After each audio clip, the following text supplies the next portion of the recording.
మనం UK credibility ఇంటర్వ్యూకి first of all మిమ్మల్ని అడిగేది ఏంటి అని అంటే, ఓన్లీ కొంతమంది స్టూడెంట్స్ సబ్జెక్టివ్ వైజ్గా బాగా ప్రిపేర్ అయ్యి ఉంటారు, కానీ but they will expect the basic communication skills from the students.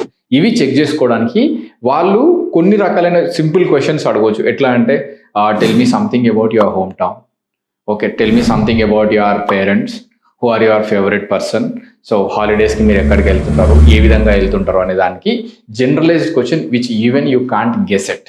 So ఇట్లాంటి కొన్ని క్వశ్చన్స్ని వాళ్ళు అడిగి మీ జనరల్ కమ్యూనికేషన్ ఎట్లా ఉంది అనేది చెక్ చేసుకోవడానికి. సో మరీ నేను సజెస్ట్ చేసేది ఏంటంటే, మీరు మరీ ఆ క్వశ్చన్స్ని బట్టి పట్టకండి. ఎట్ ద సేమ్ టైం మళ్ళీ ఈ క్వశ్చన్స్ అడిగినప్పుడు వాళ్ళకు బయటపడిపోతుంది కాబట్టి. So be prepared for it. కొన్ని స్ట్రేంజ్ క్వశ్చన్స్ అయితే ఉంటాయి. ఇవి కాకుండా ఇవి మీకు అసలు సబ్జెక్ట్స్ తోటి మీకు సంబంధం లేని క్వశ్చన్స్, ఇవి కొన్ని అడుగుతారు, కొన్ని ఈ బేసిక్ క్వశ్చన్స్. ఇవి కాకుండా మీరు రీసెర్చ్ చేస్తే తప్ప తెలియని క్వశ్చన్స్ కొన్ని అడుగుతారు. ఎట్లా అంటే